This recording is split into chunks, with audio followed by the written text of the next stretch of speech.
पहुँचे और वाइट ने वहाँ एक कर्मचारी से पूछा कि ये कौन सी जगह है, ये हम कहाँ आ गए। तब उसने उनको उत्तर दिया कि ये पुराना गलगत्ता पहाड़ की साइट है।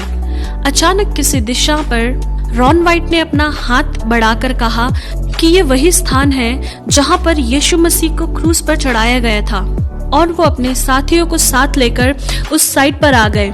वहाँ के अधिकारियों के परमिशन के साथ उन्होंने उस साइट पर खोदने का काम स्टार्ट किया और अपने रडार में उन्हें ये पाया कि वहाँ पर लगभग 18 फुट का एक बड़ी चट्टान जमीन के नीचे पाया।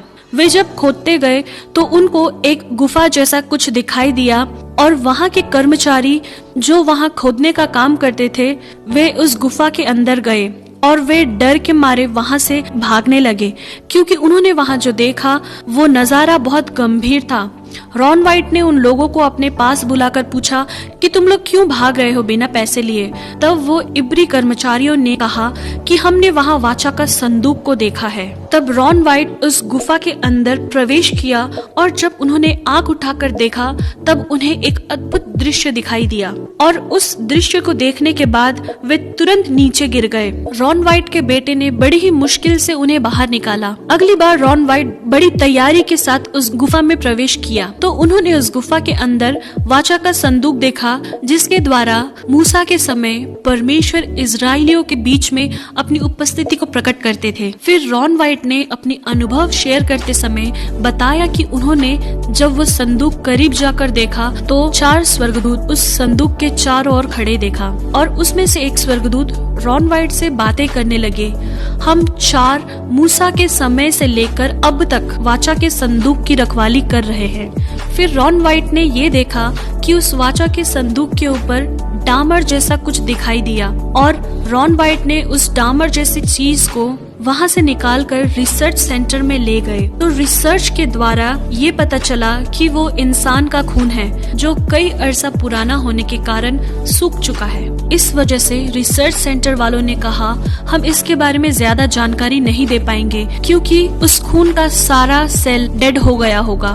मगर रॉन वाइट जो पहले मेल नर्स भी रह चुके हैं उन लोगों से रिक्वेस्ट किया कि आप लोग कृपया इस ब्लड का DNA पता करने की कोशिश करिए। उनकी बात मानकर उस रिसर्च सेंटर वालों ने ब्लड को 24 आवर तक सॉल्यूशन में रखा और 24 घंटे के बाद उन्होंने उस ब्लड को टेस्ट के लिए डाल दिया। जब उन्होंने उस ब्लड की जांच की तो उन्हें एक आश्चर्यजनक बात पता चली और उन्होंने रॉन वाइट को बुलाकर बताया कि ये ब्लड सेल अभी तक मरा नहीं, ये ब्लड अभी भी जिंदा है। और उन्होंने उसका DNA के लिए खोज किया तो वे ये बात देखकर हैरान हो गए जैसे कि एक नॉर्मल मनुष्य के DNA में 23 पेयर्स ऑफ क्रोमोसोम होते हैं, जिनमें से 23 माता के होते हैं और 23 पिता के, मगर उस ब्लड में सिर्फ 23 ही क्रोमोसोम दिखाई दिए, जिससे रॉन वाइट को ये पता चला कि ये यीशु मसीह का खून है जो पुरुष से नहीं मगर पवित्र आत्मा से जो मरियम के कोख में पैदा हुआ। और उन्हें इस बात की पक्कीकरण करने के लिए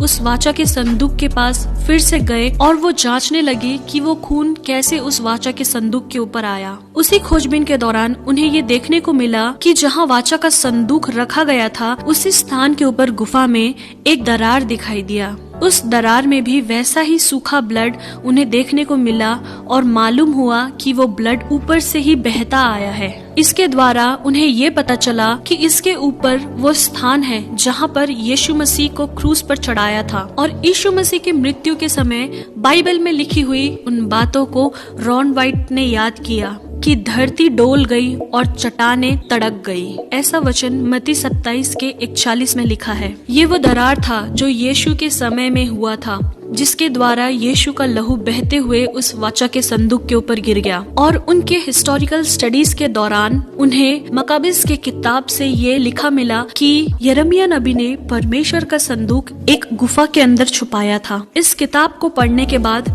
रॉन वाइट ने ये जाना कि ये पिता परमेश्वर की योजना हो सकती है कि यिर्मयाह नबी के द्वारा उस वाचा के संदूक को उसी गुफा में छुपाया हो जिस गुफा के ऊपर प्रभु यीशु मसीह को क्रूसीफाई किया था। वो यीशु मसीह का क्रूसीफाई का साइट था और जहाँ से प्रभु यीशु मसीह का खून बहकर उस वाचा के संदूक के ऊपर पड़ा। शायद ये पिता परमेश्वर की मर्जी थी अपने पुत्र का लहू उस वाचा के संदूक के ऊपर पड़े, जिस वाचा के संदूक के ऊपर पुराने नियम से हम जानते हैं कि महायाजक लोग जानवरों का खून लेकर वहाँ बलि चढ़ाते थे लोगों के पाप का क्षमा के लिए। मगर अपने पुत्र के एकमात्र बलि के द्वारा पिता परमेश्वर ने उस बहुमूल्य लहू को वाचा के संदूक के ऊपर छिड़काया, जिससे सारी मानव जाति के पापों की क्षमा का सबूत हमें मिलता है।